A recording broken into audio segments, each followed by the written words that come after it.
You came back for more. Yeah. Feel time slipping down your spine. Ooh, you're trying to ignore. Yeah.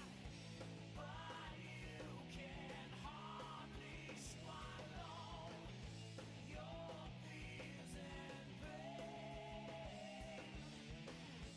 when you can't help but follow and put you right back where you came. Live and learn, hanging on the edge of tomorrow. Live and learn from the words of yesterday. Live and learn, if you beg or if you borrow. Live and learn, you may never find your way. Oh, yeah. Can you feel it life tangle you up inside? Yeah, now you're face down on the floor. Oh, but you can't save your sorrow.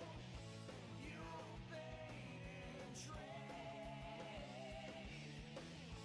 when you can't help but follow. Puts you right back where you came. Live and learn, hanging on the edge of tomorrow. Live and learn from the words of yesterday. Live and learn, if you beg or if you borrow. Live and learn, you may never find your way.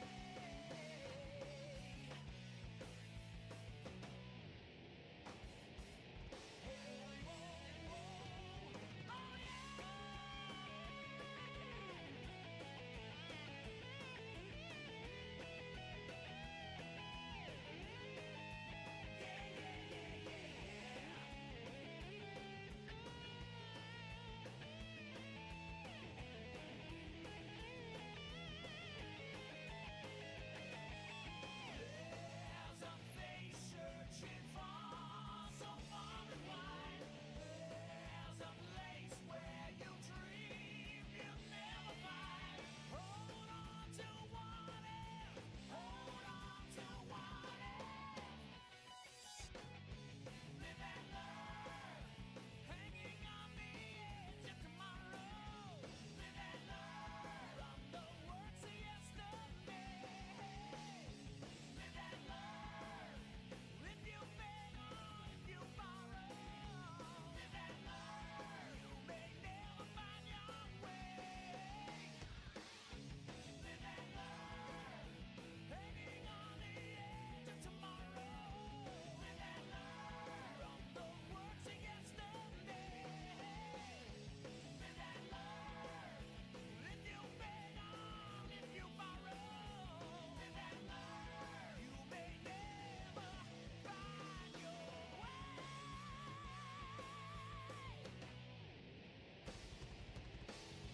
Live and learn.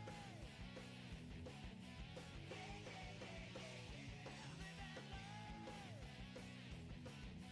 Yeah, yeah, yeah, yeah, yeah.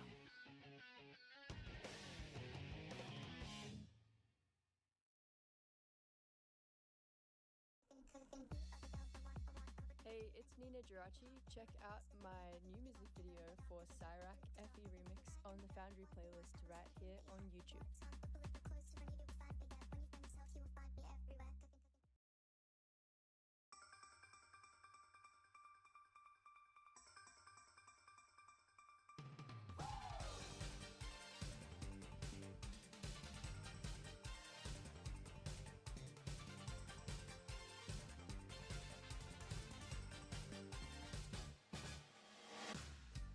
くじけちゃうわダメな私」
Verizon is expensive?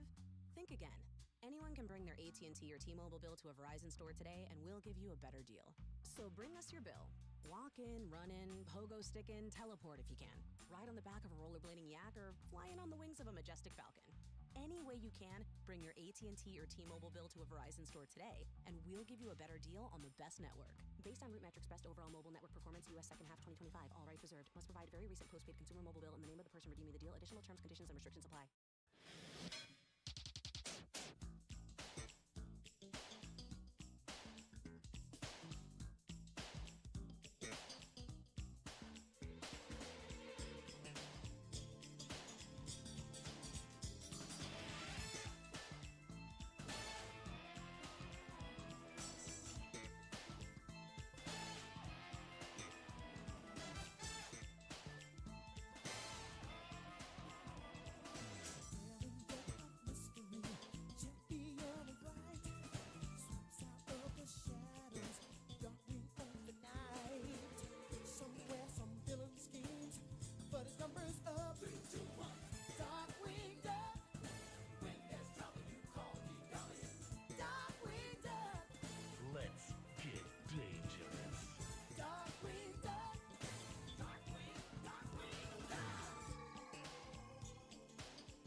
You win.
You win.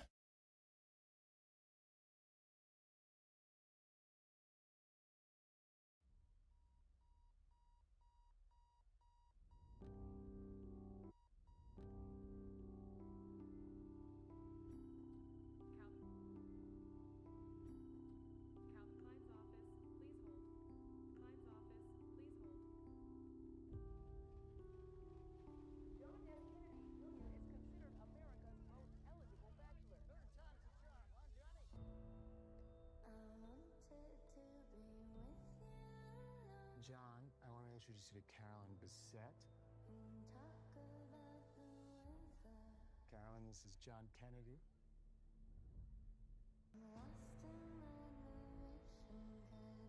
Hi. Sorry, is this a bad time? What's going on? JFK Jr. was just here to see Carolyn. How old were you when you realized you were the son of a president? I don't think anyone's ever asked me that before.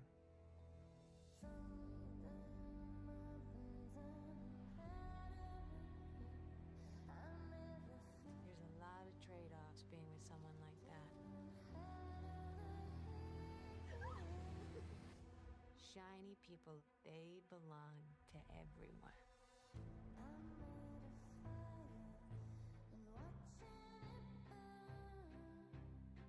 There's your world.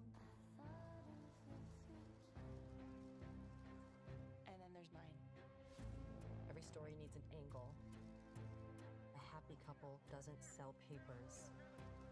There isn't enough exposure in the world to prepare a woman to be your wife. It's not a question of if I want to spend the rest of my life with you. It's a question of if I'm cut out to be Mrs. JFK Jr.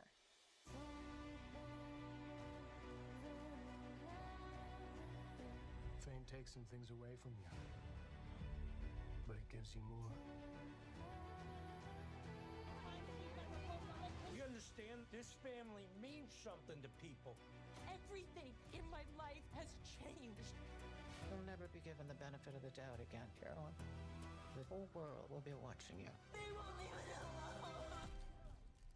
It's your choice what you want them to see.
your recital gown.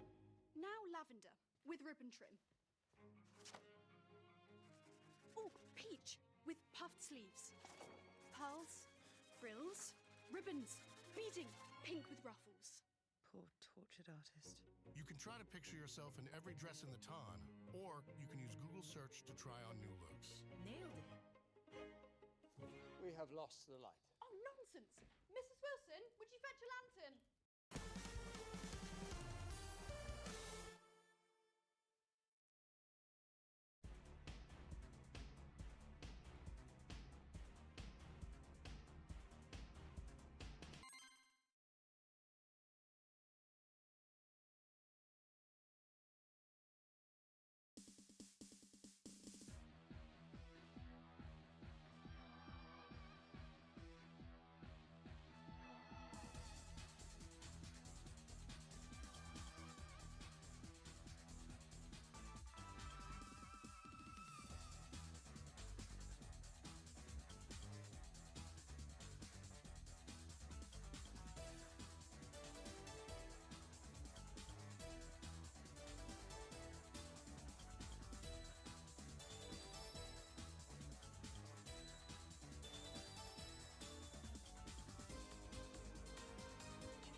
You win.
You win.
You win.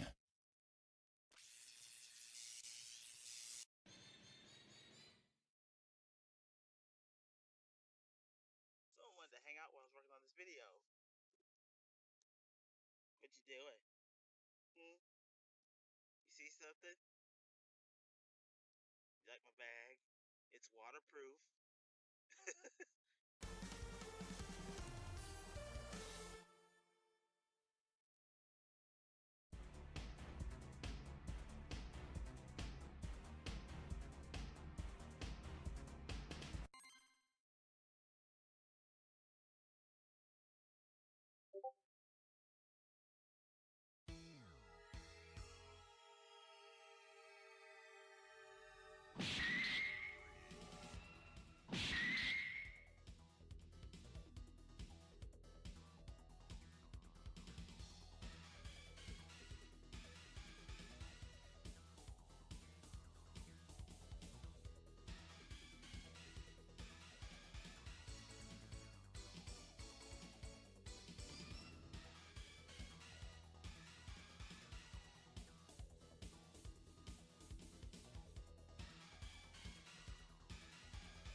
You win.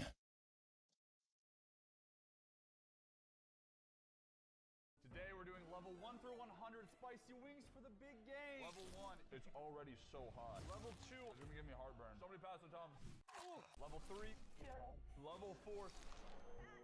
Nothing beats heartburn faster. Tums Chewy Bite. Pass the Tums.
You win.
You win. You win.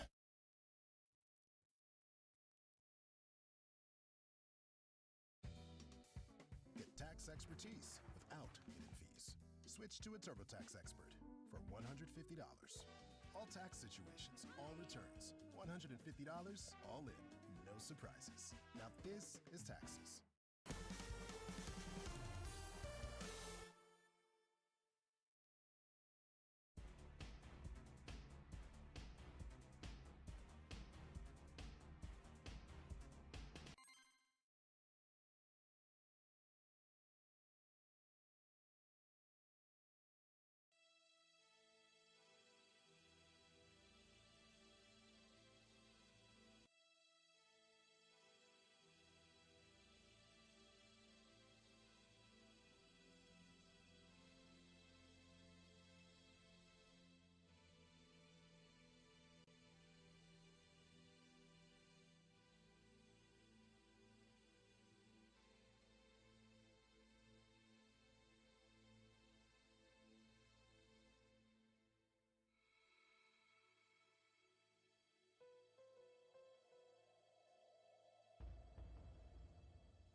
You win.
You win.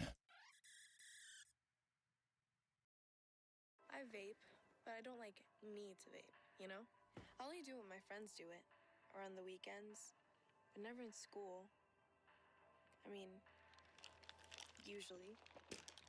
Unless I'm really craving it. And I only have one vape, plus one in my nightstand. And I think there might be one in my locker. I don't know. I don't really like to think about it.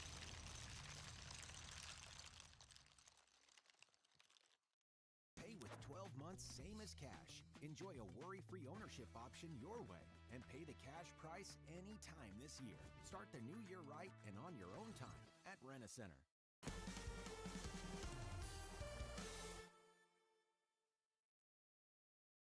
Welcome back to the Fighting Grand Prix.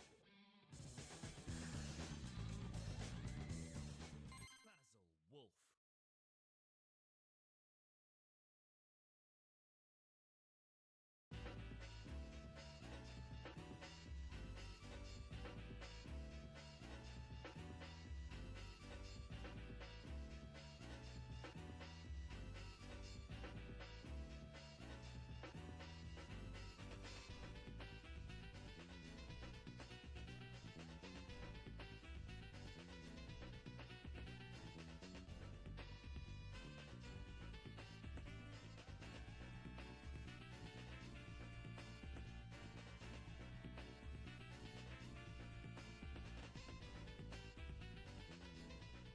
Nice moves!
Great!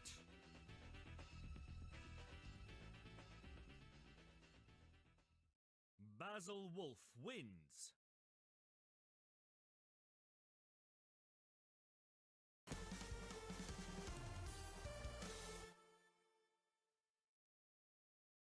Welcome back to the Fighting Grand Prix. Pop.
Buff Pup wins.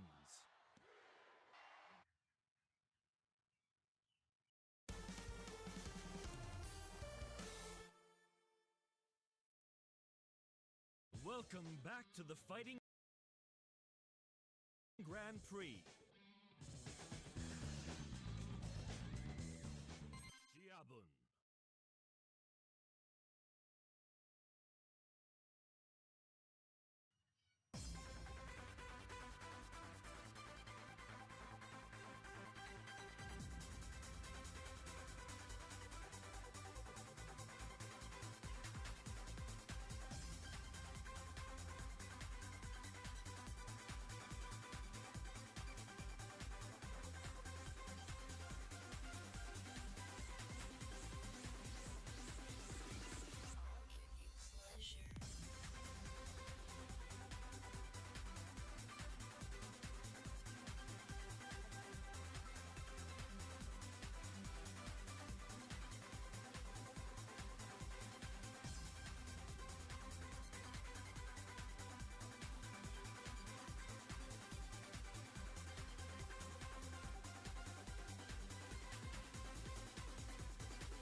Great! Shiabun wins.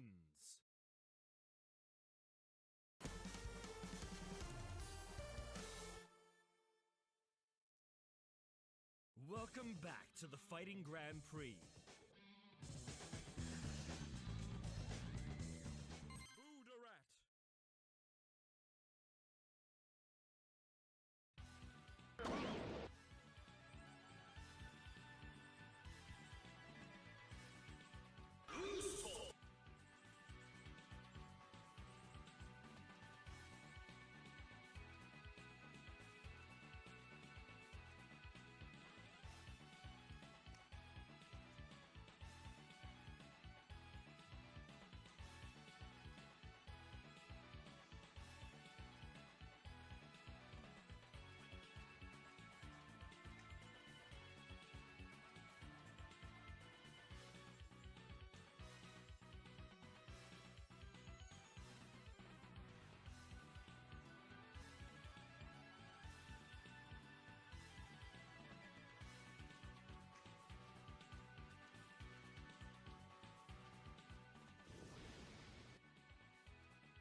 KO.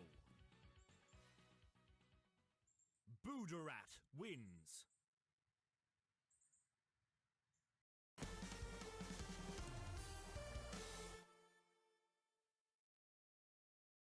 Welcome back to the Fighting Grand Prix. Fleshy.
Dashi wins.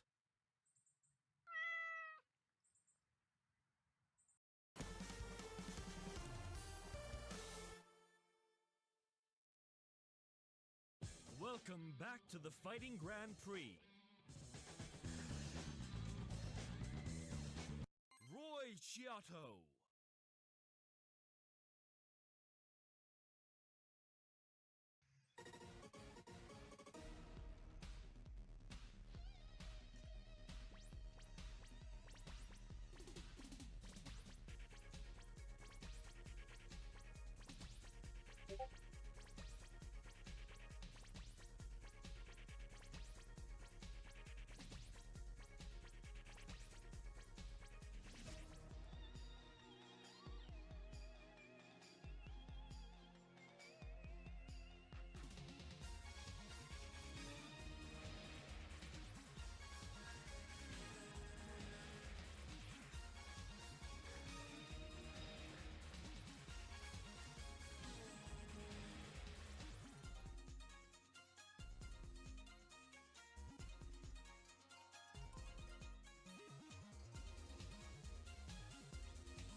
Roy Chiato wins.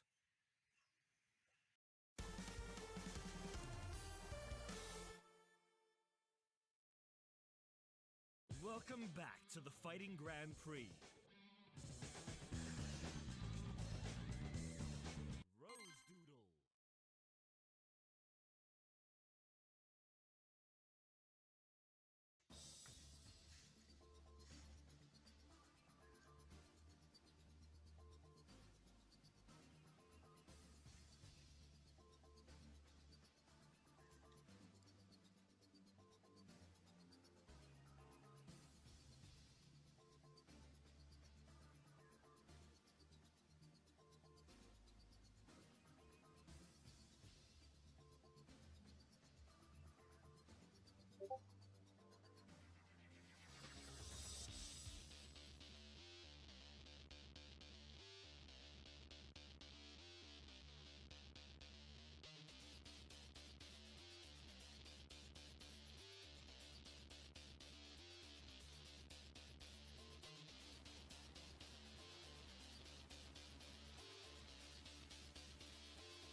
Rose Doodle wins.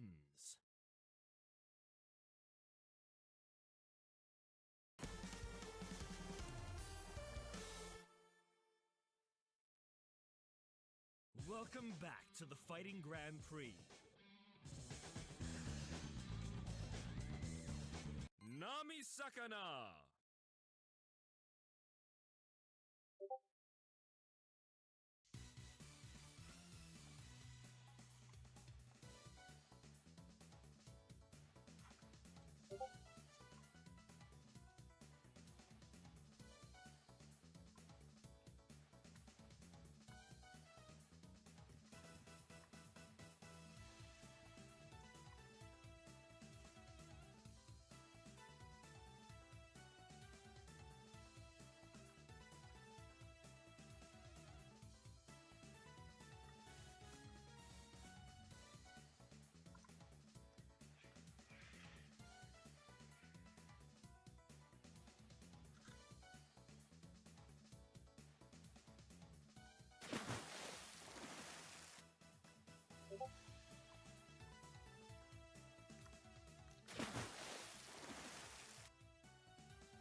Nami wins.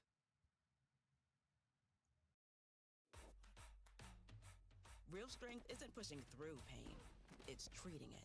When there's no pain, there's more gain. Advil Liquid Gel's target pain caused by inflammation for fast, strong relief. Advil, that's real strength. Get comfortable. Hearing yourself think again. Tame road noise with the noise silencing grooves of the Firestone Affinity AS.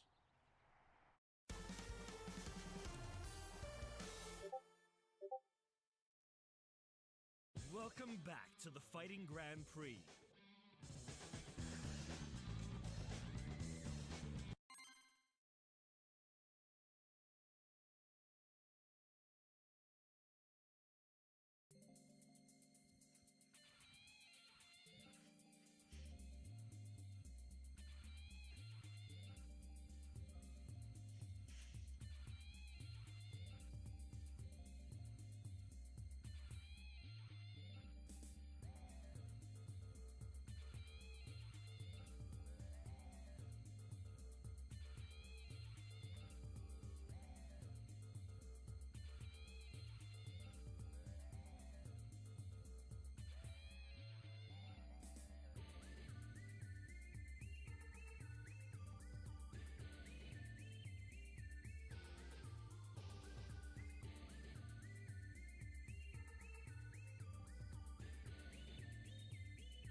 Womp womp.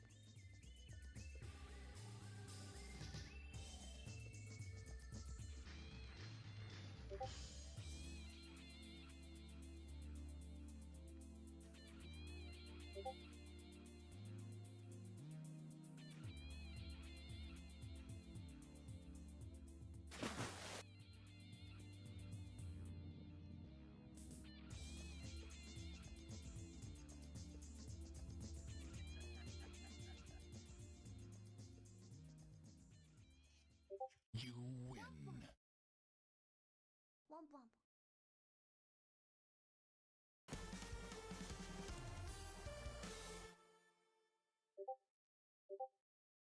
Welcome back to the Fighting Grand Prix. Candy.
Candy wins.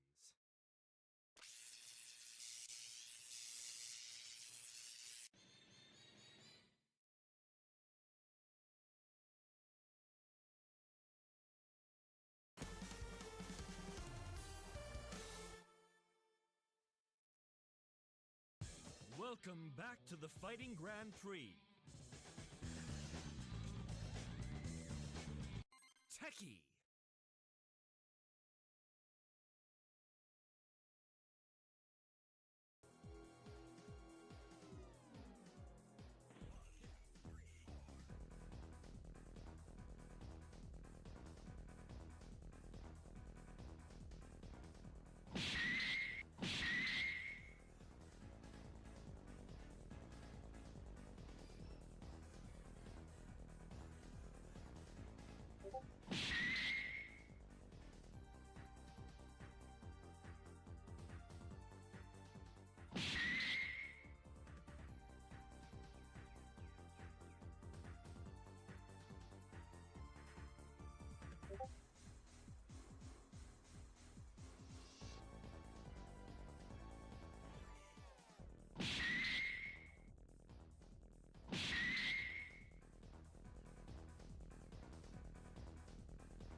Techie wins.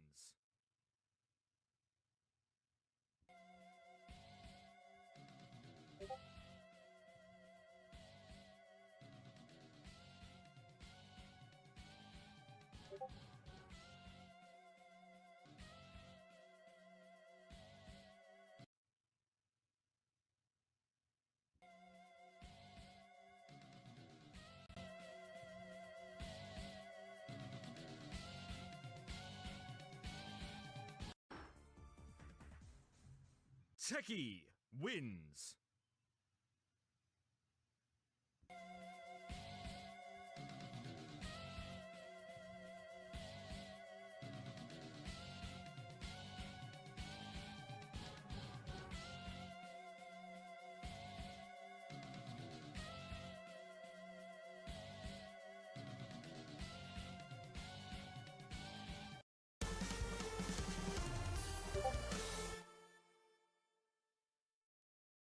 Welcome back to the Fighting Grand Prix.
Connor! Connor wins.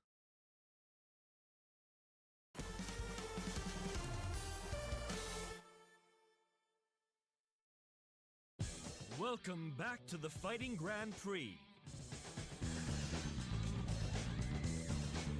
Booby.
Roblox? Earn Roblox digital gift cards with Microsoft Rewards. Sign up for Microsoft.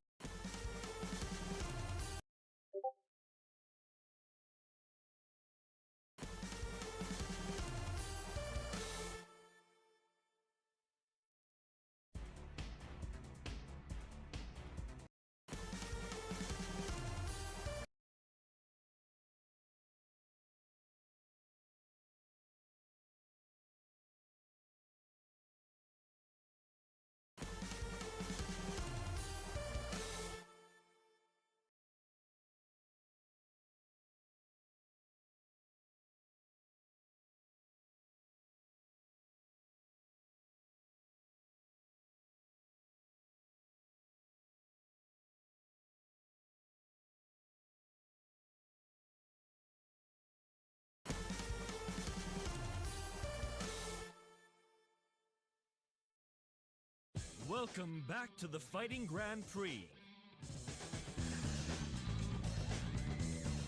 Iron Mouse.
Iron Mouse wins.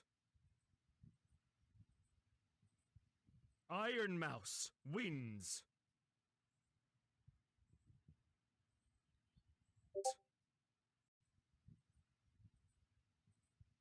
Iron Mouse wins.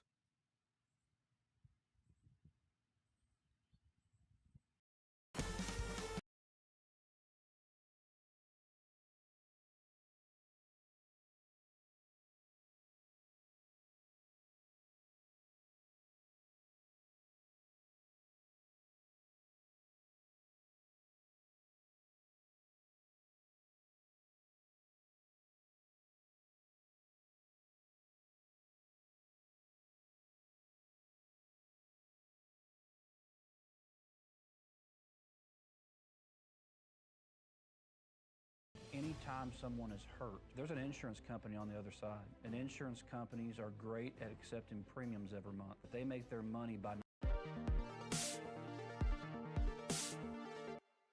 Welcome to the Kill Count, where we tally up the victims in all our favorite horror movies. I'm James A. Janice, and today we're looking at the 2017 adaptation of It, based on the Stephen King novel previously made into a miniseries in 1990. On a pedantic note, this isn't a remake of that miniseries, which you can watch me cover in a previous Kill Count here. Instead, this is a different adaptation of the same source material, King's massive 1,100-page tome, which I still haven't read yet. This new telling takes place in the late 1980s, giving it a sort of R-rated Stranger Things feel. The basic story is the same as ever. A bunch of kids in the small town of Derry, Maine are haunted by an evil entity who most frequently takes the form of Pennywise the Dancing Clown. Whereas Tim Curry performed the role in the miniseries as a twisted but mostly human-seeming clown, Bill Skarsgård's take on the character is completely new and helped make this movie one of the highest-grossing R-rated films of all time. Skarsgård, who should maybe be called Scaresgard after this, plays Pennywise as a totally alien being who happens to be wearing a clown costume, and has a damn fun time doing it. The cast of mostly unknown kids is also impressive as hell, as is the cinematography, the music, and just how damn funny the movie is. People are pretty divided when it comes to opinions on how scary it is, but I'm not here to rate terror, I'm here to count kills, so let's get to them.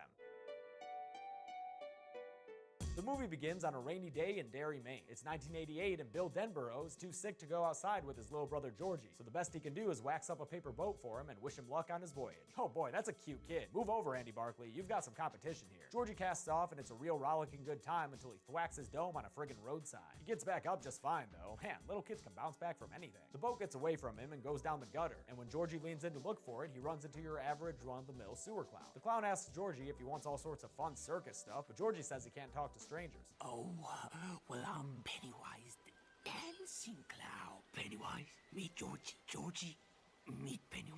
Now we aren't strangers. Who knew nabbing a kid was as simple as making a formal introduction? But anyone who's anyone knows Pennywise isn't trying to nab kids, he's trying to snack on them. So after he offers Georgie his boat back and the cute kid goes to grab at it, Pennywise sinks his teeth in. He bites off Georgie's arm, which fans of the miniseries had only heard about. But here we straight up see it as Georgie fruitlessly tries to crawl away before being dragged back down into the sewer for the film's infamous opening kill. Then it's 8 months later, and it's time to meet our cast of kids. We briefly check in with Mike Hanlon as he hesitates to kill a sheep on his granddad's abattoir. Here's an animal kill warning, because granddad trying to make a living, and he ain't got time for being wishy-washy on the bolt gun. He tells Mike there are two types of people in this world, the people with the bolt guns and the sheep who get got. Which one you gonna be, Mike? It's the last day of school, and Bill and his fellow Goyim, Eddie Kasprak and Richie Tozier, question their Jewish friend Stan Uris about what his upcoming bar mitzvah means exactly. Richie, the jokester of the group, has a very late-night stand-up understanding of the process. Yeah, and I think the rabbi's gonna pull down your pants. Turn to the crowd and say, "Where's the meat?" Sure, Richie's probably tiresome to be around all the time, but at least these boys have friends, unlike Beverly Marsh, who gets bullied and called a slut by some mean girls in the bathroom. Then they dump a bunch of bathroom trash water on her head and call it a school year. Happy summer vacay! On her way out, Bev runs into another friendless loser, the new kid in school, portly Ben Hanscom. He shows off an expert-level display of clumsiness with a great physical comedy bit. The two of them bond over Ben's music, New Kids on the Block, and she becomes the first and only kid to sign his yearbook, kicking off a real serious crush. Aw, Ben's so cute. Bill and his bros make plans for the summer, Bill pushing hard for them to hang out at the Barrens, as they watch the mom of a missing girl, Betty Ripsum, wait in vain to see if her kid will come out of the school. As if Betty Ripsom's been hiding at home for the last few weeks. Before they're even able to leave the school grounds, they get harassed by Joe Dirt Jr., Henry Bowers. Bill stutters out an attack. Suck, Bowers! And Henry gets all up in his face, threatening that his free pass due to the Georgie thing is over. The bullying only ends when Henry gets a stern look from his dad, Police Officer Butch Bowers. I bet they have a real nice father-son relationship. I'm just kidding. Literally no one in this story has a healthy relationship with their parents. Case in point, when Bill gets home, his dad's all pissed at him for recreating the Derry sewer system with hamster tubes in an attempt to figure out where Georgie might be. Bill's test says the Barrens. Papa Denborough is less optimistic about his younger son. He's gone! He's dead! And he rips down the map of Derry instead of being real proud of Bill for that kind of ingenuity. Get that kid in some civil engineering classes. Bill and Richie stop by Eddie's house to gear up for their sewer fun times, but on their way out, Eddie's mom harangues them and tells Eddie to be mindful of his allergies. She even makes him give her a kiss goodbye. Aw, Mom! Do you want one for me too, Mrs. K? Good one, Richie. But let's take a break from your class clown stuff and get back to some scary clown stuff. As Mike is delivering his dead lamb packages, he has a vision at the back door of the butcher shop where charred hands try to escape from behind it as fire and smoke billow out. That vision ends when the door flies open open to reveal a prime cut of Pennywise dangling in the back there. We only get some spooky light up eyes before this vision ends, and Mike has to deal with the more everyday scary stuff that is racism. Get the fuck out of my town!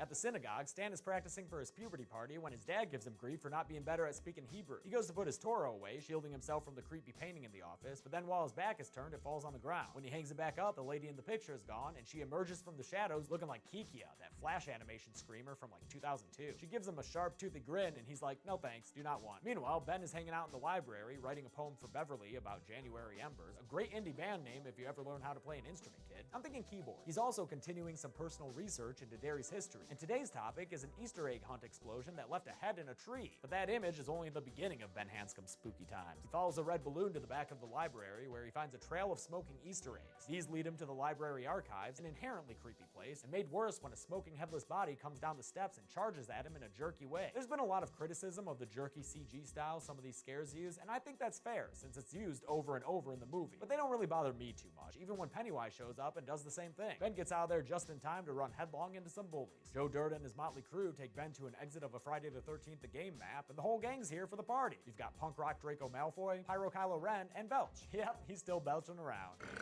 Although sadly, that's the only belch in this movie. Ben tries to signal for help from a car driving by, but they just trying to win the round, Ben. Sorry, I think it was the two-seater anyway. Henry threatens to carve his name into Ben's stomach, and unlike in the miniseries, he actually starts to do it. Ben kicks him and drops backwards down the hill, and after Henry hops the fence to follow Ben in his hot rod hill tumble, he loses his knife, which apparently belongs to his dad. He sends Belch and Patrick to go after Ben, while he and Vic look for his blade. As Ben runs for his life, Bill and the others are considering going into a sewer pipe. It's another scene that's great at capturing how young teenage boys really act with their friends, with Richie continuing to be a little shit to the hypochondriac Eddie, who's worried about how unsanitary this adventure is. Have you ever heard of a staph infection? Also, staph infection. Bill finds a shoe in the water. Where's the foot? And a name inside confirms that it's Betty Ripson's. That steals Bill, who says we need to go deeper, arguing that if he were Betty, he'd want to be found. But Eddie and Stan both express some trepidation. It's summer. We're supposed to be having fun. This isn't fun. Before this council can come to a decision, Ben wades his way into the discussion, and they pause everything to help him out. Patrick's still looking for Ben when he decides to go into another sewer entrance. Do sewer systems really have these big old openings all over the place? He creeps deeper and deeper, lighting his way with his makeshift flamethrower until he runs into a bunch of dead zombie kids that call after him by name. He tries to escape but runs into steel bars, and with his back ups, it reveals Pennywise, who CG jerks at him. And just so you know, Patrick isn't in the 1990 miniseries, except maybe as one of the unnamed greasers during the rock fight. The kids head to the pharmacy to get some medical supplies for Ben, and Beverly is also there in the midst of transitioning to adulthood. They run into each other, and when Bill mentions they don't have enough money for the stuff they need, Bev does them a solid by flirting with the pharmacist to distract him for a while. Dude is grossly receptive to it.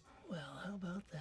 You look just like Lois Lane. Oh, the disgusting gambit pays off, and the kids are able to shoplift the supplies they need to stitch up Ben in the alleyway. Bill is standing lookout when Bev walks up to him in slow motion. Ooh, he liked Bev. She goes to check out the back alley operation, and after a cute New Kids on the Block reference to Ben, Bill invites her to hang out with them at the quarry the next day, which sounds good to her. A rock quarry may not sound like much fun, but it's gotta be better than Bev's home life, where creepy fucking dad Alvin Marsh smells and fondles her hair after seeing what she's purchased. Tell me you're still my little girl.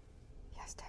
In response to her dad's gross-ass overtures, she cuts off all her hair in the bathroom. Probably shouldn't be putting that much hair down the drain, but you know what, Bev? Never mind. That's a problem for asshole Al to deal with, knob girl. It's quarry time, which means watching a bunch of kids hawk loogies in their underwear. Bev arrives and joins them, then shows them all up by being the first to take a running leap into the water below. What the fuck? Gotta say, all these kids, braver than me, because I don't know if I'd do that jump now or then. They have fun time splash around, get creeped out by a turtle brushing by their legs, and awkwardly stare at Bev while she's lying out in the sun. Then Richie gets nosy and finds Ben's macabre newspaper clippings, including one on the Black Spot, a nightclub for black people burned down by a racist cult in 1962. Ben explains how in Derry, people disappear and die 6 times the national average. And that's just grown-ups. Kids are worse.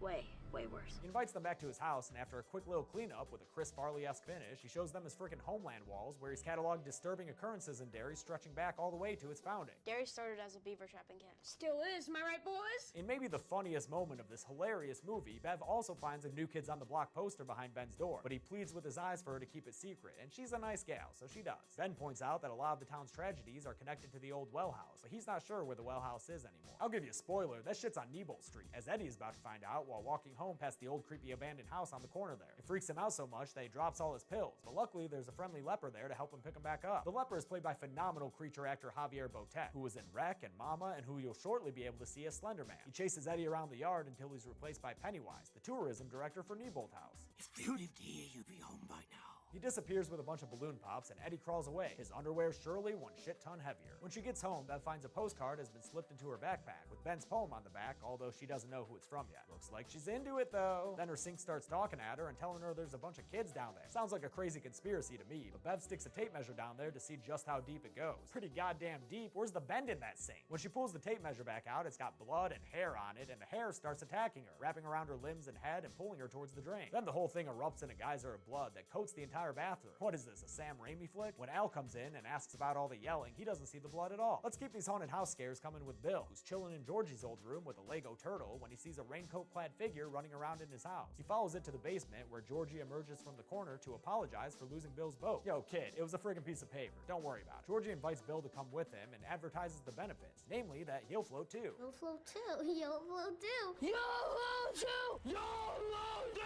Aw, fuck. That's not Georgie. That's Pennywise and his famous Georgie hand puppet. So lifelike. One jerky CG charge later and Bill nopes the fuck out of there, leaving Pennywise behind to slither away in retreat.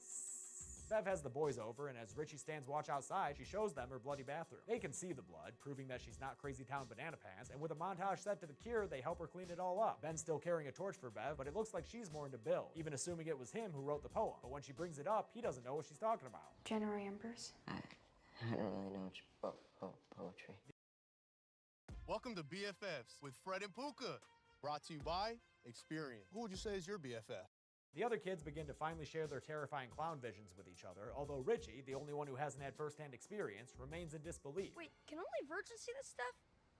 Is that why I'm not seeing this shit? They hear shouting and see Mike's bike on the side of the road next to Belch's car, and sure enough, the bullies have Mike on the ground and are trying to make him eat raw meat. And if that weren't bad enough, Mike also sees Pennywise waving to him from the bushes. Hiya, Mikey! Before Bowers can smash Mike's head in, he gets hit in the head with a rock thrown by Bev. An all-out fucking rock war breaks out, complete with metal music and some slow-motion Belch yelling, and goddamn, can kids seriously take this many rocks to the head and not wind up with internal brain bleeding? Man, kids can bounce back from anything. The losers end up winning the skirmish and leave Henry behind in a bloody heap. As part of their victory parade, they induct Mike into their little gang. Welcome to the Losers Club! As they hang out together and look at a poster of a new missing kid, they start to develop a thesis on Derry. Every 27 years, some bad event happens in town, like the Easter explosion, the Black Spot fire, and the recent rash of missing kids. The visions they're seeing are the things they fear most, like a diseased leper for Eddie or the woman in the painting for Stan. She hot? No, Richie. She's not hot. Mike reveals his vision, the charred hands behind the burning door, comes from a real-life experience. His parents were burned alive inside a building during a case of arson, and he was there to see it. And when asked what he's afraid of, Richie admits that it's clowns. I've got some bad news for you, kid. They go to Bill's garage and project a map of Derry and its sewer system on the wall, and notice that every location with a tragic history behind it is connected by the sewers, which all meet up at the well house. And that well house? It's in the house on Nebold Street. AKA Nebold House. Eddie freaks out and tries to abort this whole thing. This is summer. We're kids. He tears down the map, but then the projector takes on a life of its own, and we get a series of spooky images. First, a reminder of Bill's dead little bro, and an image of his mom turning into Pennywise, and then best of all, a giant-ass fucking Pennywise coming out of that screen. Dear God, that is one big-ass clown! They end the nightmare by opening the garage door, and Bill immediately wants to go to Nebolt Street to find Georgie. The others aren't as eager. Yeah, it's summer. We should be outside. If you say it's summer one more fucking time. Bill goes there anyway, and the others all follow, because friendship is a hell of a drug. Bill delivers a stutterless speech about forgotten kids and how people can't just keep forgetting them, so the gang resolves to go inside. Except Stan raises the point that maybe they should have a lookout. Who wants to stay out of here? And that's where we'll end part 1. This is a 2.5-hour long movie, and I don't want to leave a bunch of stuff out, so you'll get the thrilling conclusion, including the numbers, tomorrow when I release part 2. Until then, I'm James A. Janice, and this has been like half a kill count. Thanks a lot for watching my kill count for IT 2017, the first part. I want to thank a couple of my patrons like Elliot Rivera and Kodiak Sachs. This is Chelsea, my girlfriend's Pennywise costume that she made by hand from scratch. You can see her wearing it and me wearing Tim Curry's Pennywise costume in our Halloween video right here. Sorry to break this up into 2 parts, but I just wanted to fit as much of this movie in.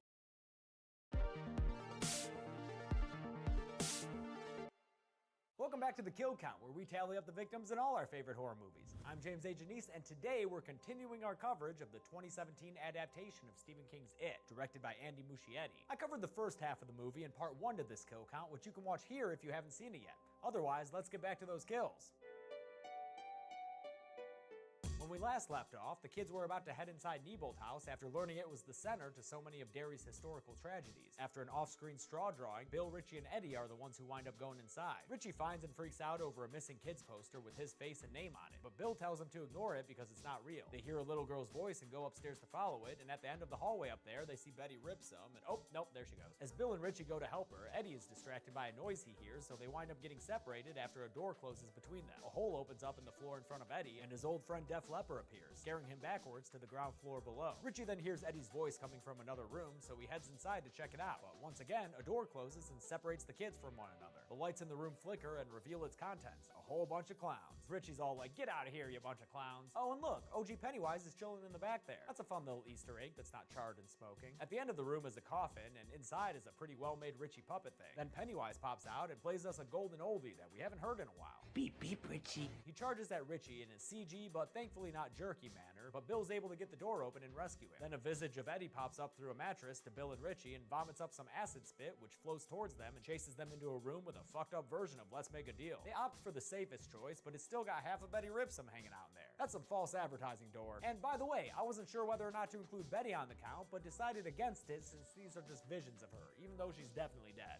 I don't know, man. Things are even worse for Eddie downstairs, whose arm is broken as fuck. Some Pennywise leftovers come out of the fridge, and hey, anyone know how long that clown's been in there? Is it still good, or can we toss it? Pennywise makes a big show as he approaches Eddie, and not only is that fun for Bill Skarsgård, but it also serves a point to the plot. You see, the bigger the fear, the more flavor inside. Tasty, tasty, beautiful fear.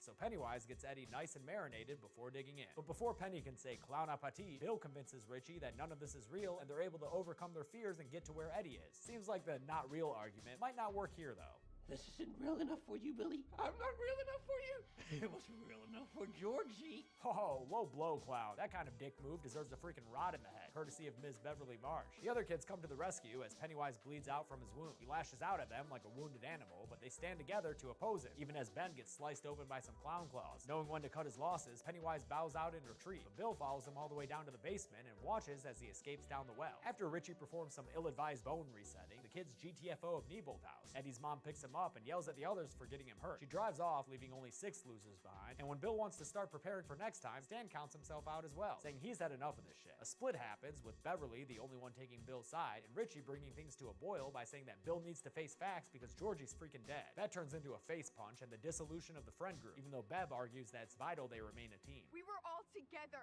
when we heard it. That's why we're still alive. Richie doesn't buy it and leaves in a huff, and even Ben would prefer to skip all the heroism and live to get out of Derry. Finally, Mike says he's just an outsider and should stay that way, and the losers officially disband. A montage shows the passage of time, as all good montages do, with the kids growing up in their own individual ways. Then it's August, and we're back again with the Bowers gang. When Henry wants to shoot a cat that looks way too much like Lucy for me, his dad finds him and thankfully stops it, then shoots the ground in front of him to show the audience exactly how to raise a little psychopath of their own. Later, when Henry is stewing, a balloon appears on his mailbox, and inside is the knife he lost back when he was practicing his penmanship on Ben's stomach. He takes the knife inside, where Butch Bowers is passed out in his dad chair. The TV provides Henry some instructions on what to do next. Make it a wonderful day. Kill him. And since TV was probably a better father than Butch ever was, Henry listens to it. Butch wakes up to a blade in the neck and struggles in confusion as his psychopathic son holds him down, killing him for a very memorable, very dark moment in this movie, and the 3rd kill on our count. Then Pennywise cameos on the telly to encourage Henry to keep it up. Eddie also has a scene of self-growth, although his is decidedly less murdery. When he goes to pick up his medicine from the pharmacist, the pervy dude's daughter, the same bully who orchestrated the trash waterfall on Bev's head in the beginning, picks on him for not having any signatures on his cast. Then she tells him his medicine is just a vial full of lies. They're placebos. What does placebo mean? Placebo means bullshit. She offers to sign his cast, but it doesn't look like she's writing anything nice on it. When Bev tries to leave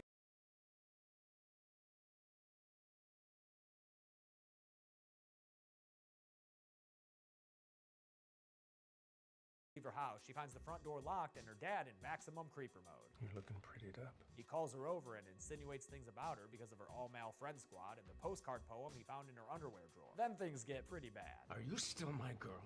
No!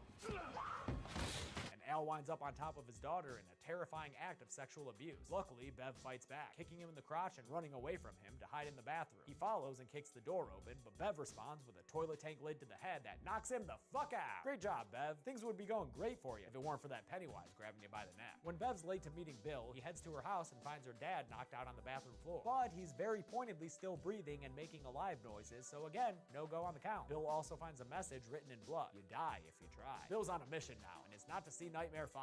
Good thing, because Dreamchild blows. Instead, it's to recruit the losers to help him save Bev, starting with Richie, who's still pissed off at him over that face punch. See that guy I'm hitting? Pretending it's you. When he tells Richie that it got Bev, Richie puts his street fighting on hold. They call up Eddie, who's altered his cast graffiti to be a little more complimentary, but on his way out, his mom tries to stop him based on his delicate constitution. He finally fights back against his overbearing mother. You know what these are? They're gazebos! They're bullshit! And flees from her and his house to go help his friends. The other losers are recruited off screen, and together, the 6 boys bike their way to Nebolt Street. Mike armed with his granddad's bolt gun, because sometimes he likes to roleplay as Anton Chigurh. As they arm themselves with fence rods, they don't notice Belch's car on the street, watching and waiting for them to go inside. Now, there's a deleted scene from the theatrical release that's pretty gosh darn relevant to our interest here on the kill count, since it shows that Henry killed Vic and Belch, and I struggled immensely over whether or not to include it. I settled on leaving it out because I don't want to set a precedent for including extraneous materials like deleted scenes if they're not included in a fully completed version of the film. And by the way, this scene and others will be integrated in a director's cut promised to us later this year, but the studio didn't include it on this initial Blu-ray release because it wants people to buy the movie twice, which is total fucking bullshit. Grainger knows that if you're a maintenance supervisor at a manufacturing facility and your machinery isn't working right, you need to understand what's wrong as soon as possible. So when a conveyor motor falters, Grainger offers diagnostic tools like calibration kits and multimeters to help you. They head into the house, although Stan needs a little extra coaxing, and go downstairs to find the broken well. They throw a rope down it and begin to descend, finding a tunnel a little ways down. But after everyone except for Mike is safely down, Henry shows up and attacks him. Henry shows his crazy bloody face to the others down below. Mike, where's he? Then turns around to finish the job. He pins Mike down and puts the bolt gun to his head. But Mike ain't no sheep bower, so at the last minute, he fights back and avoids the bolt. Close one. Granddad would be proud. Mike hits Henry with a rock to get him off, then frickin' Goldberg spears him into the well. Henry falls down past the others, and here's another complication, because the movie leaves newcomers thinking Henry is dead. But I think he'll be back, because it would be a drastic change from the source material to not have him in part 2. So another missed count opportunity. Sorry. Bev wakes up in a big old trash room full of a bunch of dead kids floating in the air. It finally gives meaning to the whole you'll float too thing, although I'll note that this is a movie invention and doesn't come from the book. Then Bev gets treated to a show. It's everyone's favorite meme, Pennywise the dancing clown. Pennywise is a clown. Pennywise is a clown. Look at him dance like a look at him go, like a look at him dance like a clown. He jumps out to greet his audience, but finds the reception lacking. I'm not afraid of you. Oof, that fruit ain't ripe yet, Penny. Better put it in storage with your deadlights until it's nice and tasty with fear. Deadlights, they're like the crisper drawer in your fridge. Stan somehow gets separated from the others when he thinks he hears Bev, and as he stumbles around by himself, he's greeted with spooky CGI face running at the camera. When the others come and find him, they see the painting lady chowing down on little Ursus Minor, but at the sight of them together, painting lady backs away from them and disappears down a pipe, popping back out just to be like, hey, you guys know this is actually Pennywise, right? Yeah, they know, clown. The other kids get Stan up and running, although he's understandably in hysterics and not too pleased with having been left alone. While they tend to him, Bill sees Georgie running around the sewer and follows him through the tunnels to the big old trash heap room, where he finds Beverly floating in the air, her eyes glazed over. Instead of helping her down right away, though, he continues his Georgie hunt, so it's up to the either, because there's just too many of them to count and they keep floating around. It's hard to get a number on them. I know this kill count isn't that exciting if you're just here to see numbers get tallied, but hopefully you're watching for more than just that. They drag Bev down to ground level, and Ben does the only thing he can think of, delivering true love's kiss, ? It totally works, meaning Ben should be called Life Lips for the rest of his days, and Bev finally recognizes that game. General Ambers. My heart burns there too. Before Ben can capitalize and get a non-catatonic smooch, though, Richie hugs them both, and Mike jumps in too, because hey, might as well be a group thing in the sewer now. Wink. Bill finds a one-armed Georgie, who he has a tearful conversation with about paper boats and shit. Georgie asks Bill to take him home, and Bill says, yeah, that'd be great, except there's just one little problem. But you're not Georgie.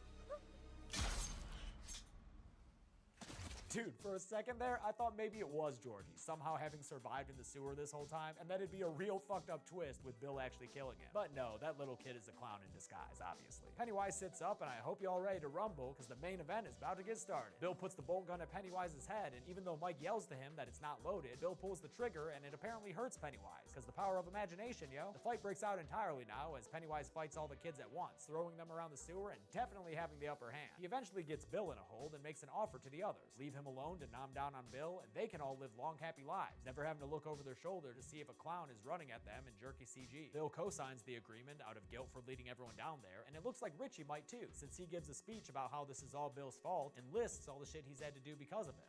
And now, I'm gonna have to kill this fucking clown. Yeah, that's right, these losers stand together. The fight continues with a lot more showmanship this time around. As all the kids attack Pennywise, he transforms into the various things that terrify them, along with a cameo appearance by some spider crab claws in a reference to the miniseries, and a mummy with bandages attacking Ben in a reference to the book. He saves the real terror for last, Bev's rapey fucking father, but that only encourages her to put a rod through his mouth. Eat it, clown! That's pretty much it for Mr. P-Wise, who crawls away from them in defeat until his back's against another drain pipe. Bill recognizes that the clown is scared because now he's gonna starve, and Pennywise backflips into the pipe. Before he drops out of sight entirely, his head begins to disintegrate, and he offers one final parting word.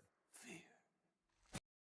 Let's face it, most of the insurance industry can feel a bit prehistoric, impersonal. Down he goes. See you in 2019, Bill. The day is saved and the kid corpses all float down. Bill finds Georgie's raincoat and the others all group hugging, because that's what you do when you're the best of friends. Later in the year, Bev tells them about a dream she had where she saw them all, much older, back in the sewer. That prompts Bill to start a blood pact. If it isn't dead, if it ever comes back, we'll come back too. They all agree to it and get their hands sliced open to make it count. It's a real nice moment and another scene that shows how this isn't just a good horror movie, it's a really well-made movie overall. Eventually, the losers filter out one by one, each returning home on their own, until it's just Bill and Bev talking about how Bev's about to leave town to go live with her aunt. When she goes to leave, Bill realizes this is his last chance to act on his feelings, and he gives her a goodbye kiss. Good read, Bill. She like it. She like it a lot. And that's it. Chapter 1, motherfuckers. Hell of a movie. Did it have a hell of a body count? Spoiler alert, no it did not. Here, I'll show you at the numbers.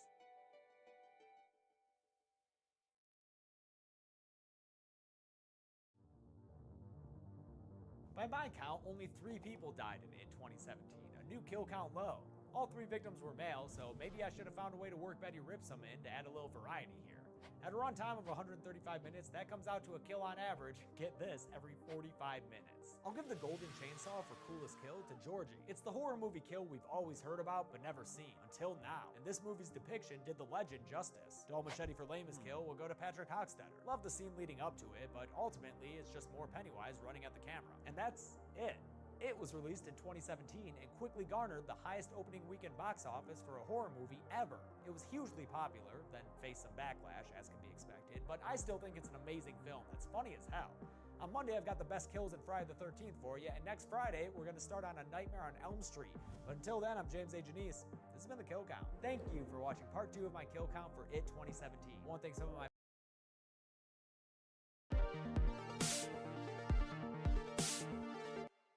Welcome to The Kill Count, where we tally up the victims in all our favorite horror movies. I'm James A. Janice, and today we're looking at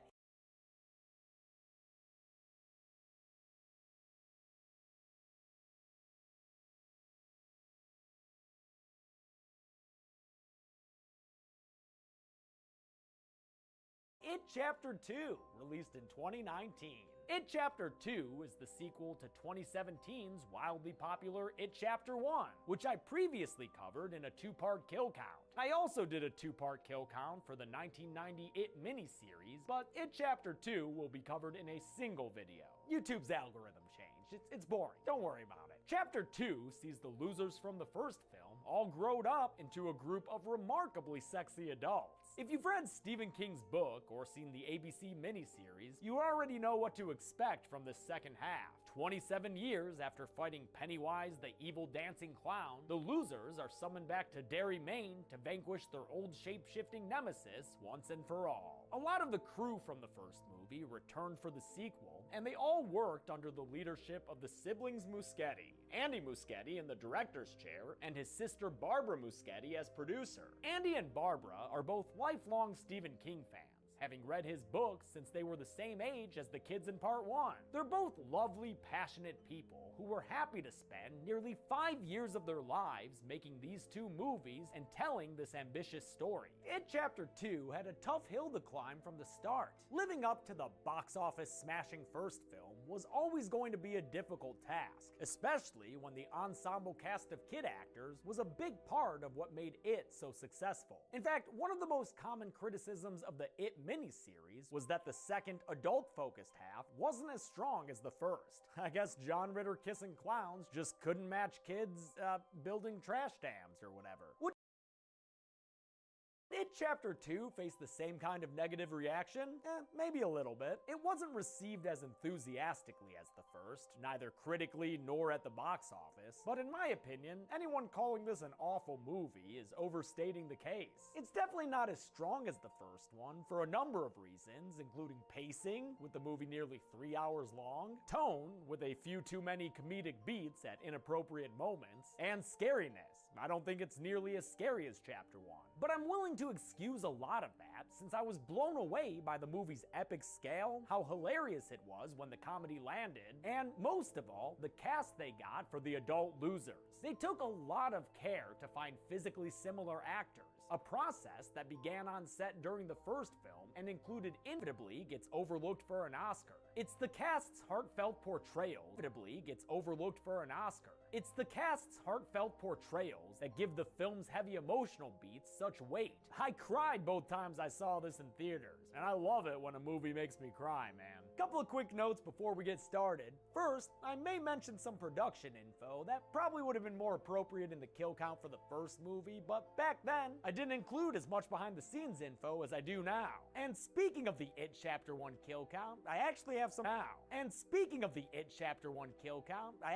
some corrections I'll explain after we do the numbers for this movie, so stick around for those. All that being said, let's finally recap the ending of the first movie, and if you like recaps and flashbacks, well, you're in luck. This film's got a lot of them. It's one of the things that slows down the pace a bit, but at least most of it is new footage filmed specifically for this movie. We're not watching the same exact stuff all over again. 27 years later, boyfriends Don and Adrian are enjoying a dairy carnival and all the fun prizes they can win there. Never been a fan of the beaver, but look at this hat. Unfortunately, a group of violent and hormonal homophobes see them and follow the couple to a bridge.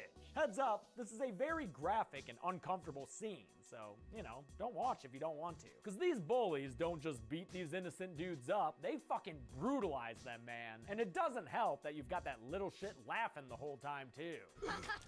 Look what you did to his fucking face! The assailants dump Adrian's body into the river, then run off to get in line for the Tilt-A-Whirl. As Don makes his way down to save his boyfriend, Adrian starts swimming towards the only figure he can see nearby.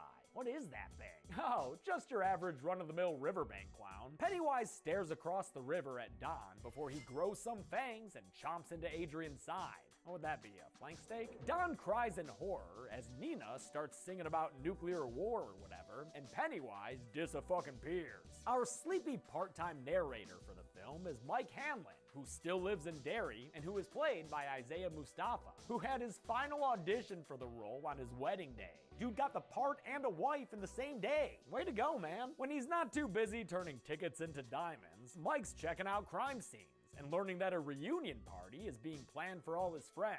Because Mike here is the only loser who stayed in Derry, Maine. Let's see where the others wound up. Bill Denbrough, played by James the Split McAvoy, is now an author living in California, where his latest book is being turned into a Warner Brothers movie starring his wife Audra, who's played by Jess Weixler of Teeth. Too bad she and the movie's director, actual filmmaker Peter Bogdanovich, thinks that Bill is bad at writing endings. You said you liked the ending. That was a lie. It's a running joke throughout the movie that evokes the most common criticism of Stephen King's stories, since Bill is, after all, a Stephen King stand-in. Eddie Kasprak, played by James Ransone, lives in New York City and works for an insurance company. He's married to a woman who's so reminiscent of his mother, she's actually played by the same actor, Molly Atkinson. I love you, Mommy. Stanley Uris, played by Andy Bean, is also married and very comfortable as an accounting firm partner in Atlanta, Georgia, while Ben Hanscom is a bachelor artist, a big-time fashion designer in New York. Hader and Chastain were both pretty much cast while the first movie was being made. Finn Wolfhard asked specifically for Hader himself. That asshole Finn decided to throw my name in the mix. And Jessica Chastain had been friends with the Muschettis for a while, having starred in their 2013 horror film, Mama. It was actually really fun to see this clip in the Summers of It documentaries. I can record it so in posterity, if it ever happens, it will be recorded that we would like for Chastain to play Beverly as the adult. This is something you can pull when we get it. Although how they did it in the miniseries. Looks like they did shoot him writing it on the wall in his blood, but I guess they cut it from the final film. That's all fine, That's all fine, but I just wish his wife still did a crazy scream. After Mike finishes lighting the beacons of Derry, we go back in time again to show that Henry Bowers survived his plunge down the Neibolt house well, which, gotta point out, validates the way I handled it 2 years ago. The movie leaves newcomers thinking Henry is dead, but I think he'll be back because it would be a drastic change from the source material to not have him in part 2. Damn, Past James, slow the fuck down though. Also, Henry pops out of the sewer alongside a bunch of soggy dead kid bodies, but I'm not gonna count them right now. I'll explain more at the end. Henry was arrested for murdering his father Butch, so he's spent the past 27 years in a psych ward. Adult Henry is played by Teach Grant, who was the only good part of that bullshit Leprechaun Origins bullshit. Grant does a great job mimicking Nicholas Hamilton's mannerisms as the character, which is also the case for all of the adult cast. They were all very serious about capturing the characters as portrayed by the younger cast members. We were the ones who were hoping we did well, but now and everyone else, like the adult versions, are coming to us and saying, we hope we do well for you. I wanted them to like me so bad.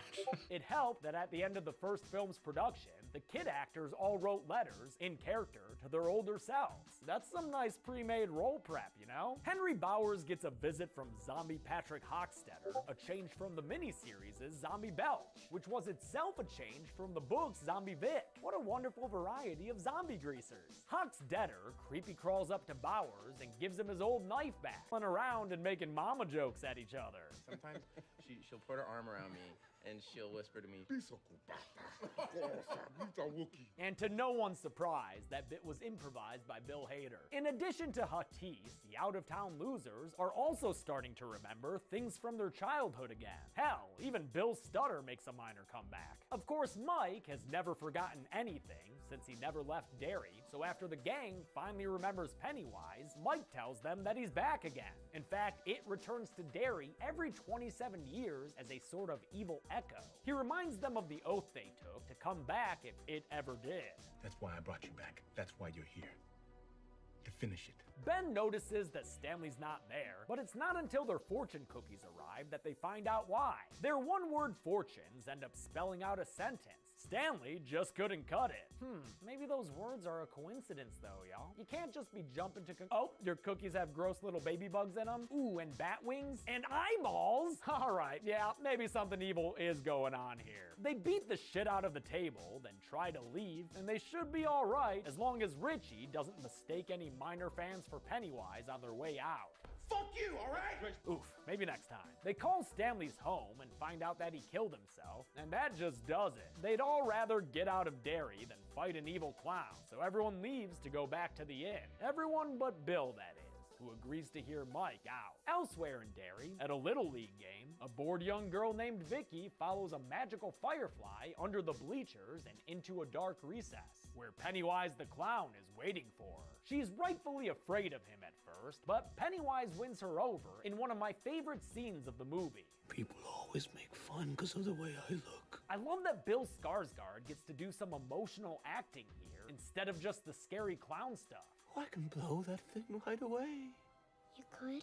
Oh, yes. To play the role, originally made famous by Tim Curry, the producers auditioned 160-something people and chose carefully, knowing that the clown's portrayal would set the tone of the film. In the end, the part went to the person with the most impressive audition, Bill Skarsgård. Skarsgård's depiction of the character took some time to figure out, and it wasn't until he was in full makeup, oh god, I said full makeup, and costume, that he was able to land on Pennywise's specific behaviors.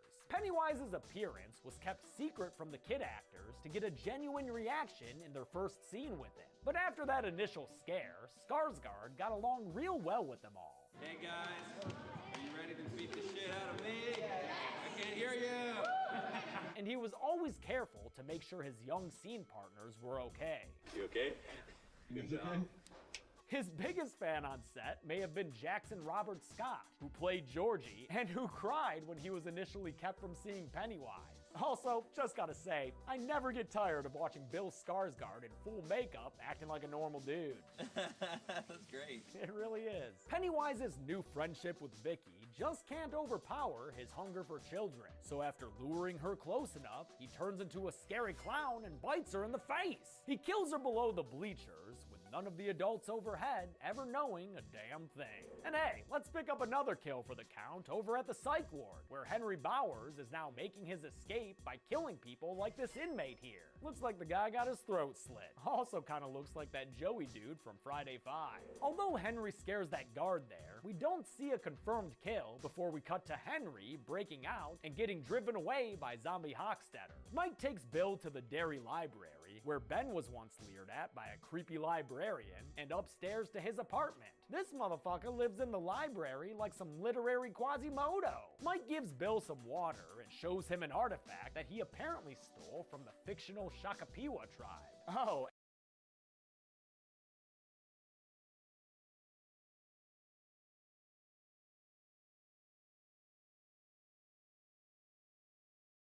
and also, he just drugged Bill. So let's go on a magic carpet ride.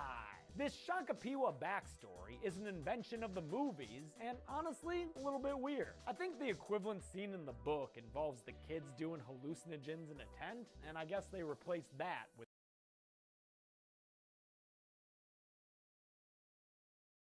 this. Oh, and flashing lights warning for a mo, because the story that Mike tells Bill is stroberific and full of crazy glue people fighting a legendary Pokemon. Or, sorry, that's another form of it. The vision shows Bill the Ritual of Chud, which is not a traditional sermon for cannibal humanoid underground dwellers.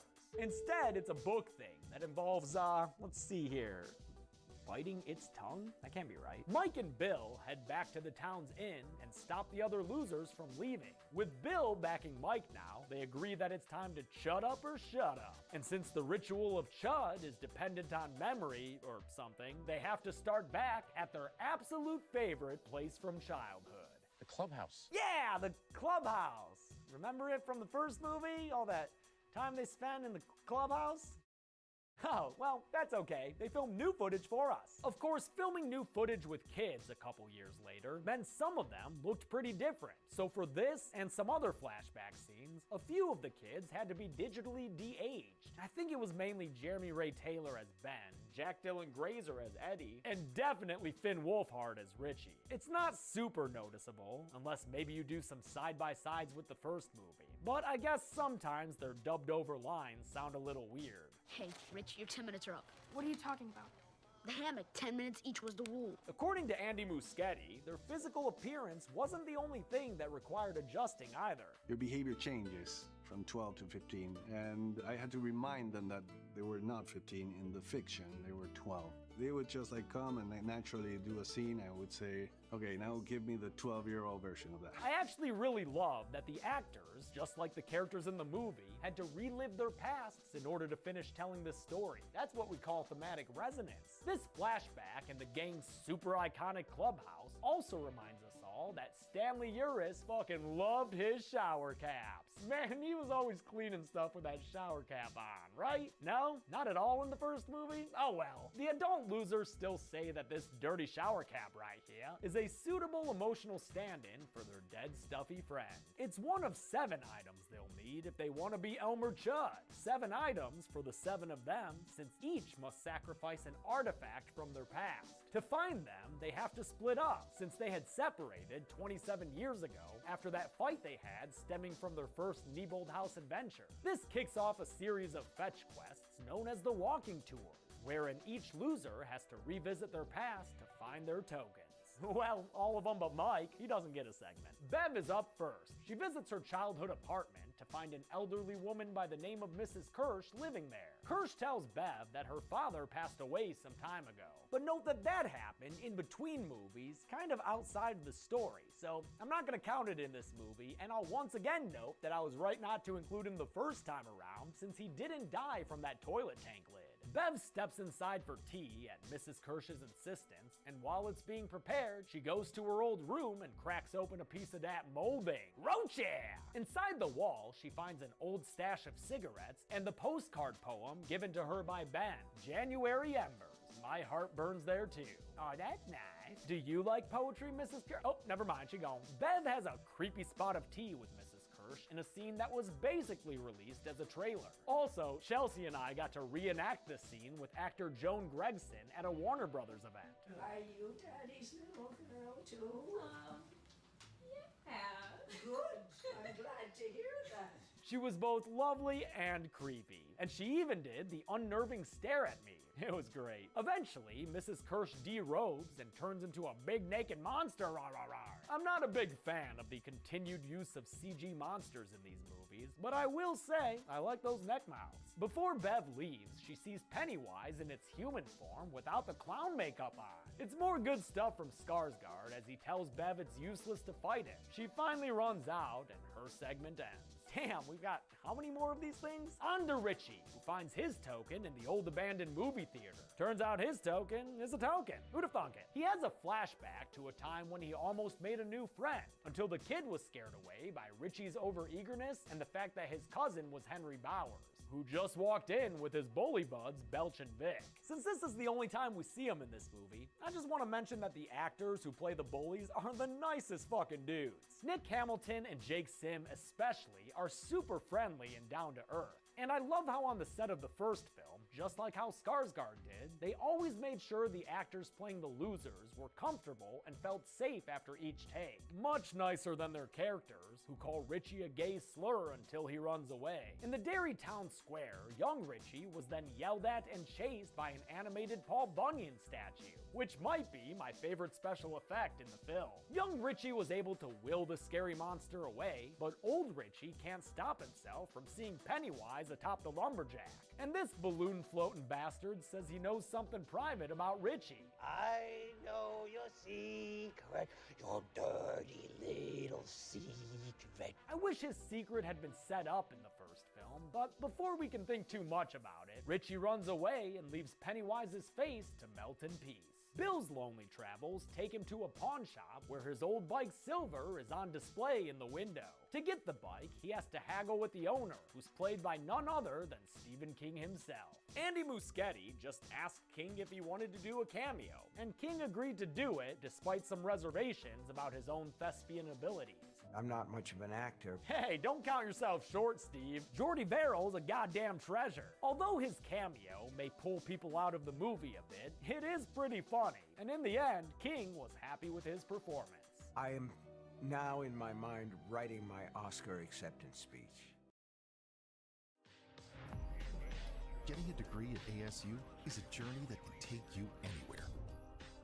King fleeces Bill for the bike, since he's a big fancy rider, and even pokes fun at himself when he gives Bill some book feedback. I didn't like the ending. With Silver properly saddled again, Bill pedals his heart out all the way to the sewer entrance where his little brother Georgie was killed. In a flashback, he remembers a time when Pennywise's disembodied voice blamed him for Georgie's death, touching on a guilt that was established in the first movie, so that one rings true.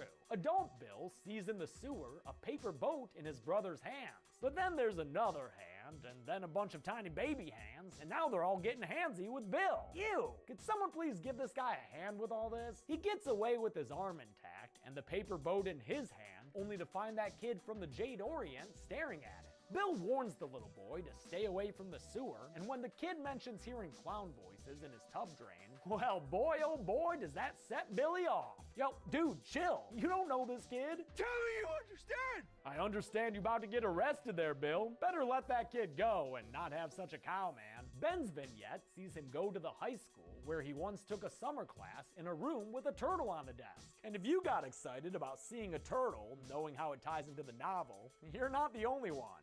Dude, Ours want to see a turtle in this movie? In this game? Dude, there's a turtle scene in this. It's a sign. Ben relives a time when he was alone in the classroom with Beverly, who he's had a crush on since first sight. He finally went for it there, and things didn't exactly go well. Oh my god.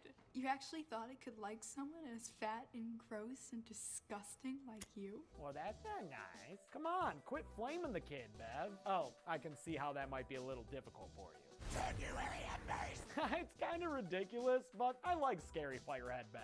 Anyway, Ben's token is his yearbook page, signed by Bev, which is actually something he's always held on to, as we saw in his introductory scene. Must make it pretty difficult for him then, when back at the inn, Bev tells him she thinks Bill wrote the postcard poem for her. Before Ben can correct her, Richie gets back and says that he's leaving. While Ben tends to Richie, we get Eddie's vignette, which includes a background cameo by director Andy Muschietti as Eddie goes to pick up an inhaler from his pharmacist, Dr. So-and-so.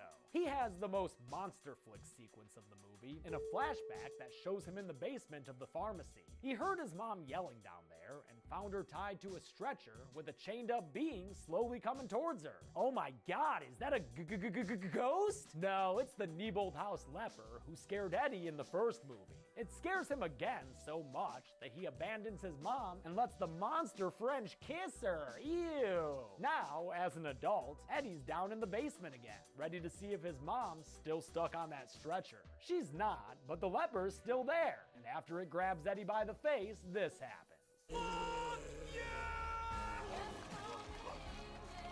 Nah, man, I don't have any idea what that was. And honestly, I feel like it's one of a few moments in this movie that breaks the tension in a bad way. I will say, they had an impressive vomit budget though. Dude, that was not gonna stop.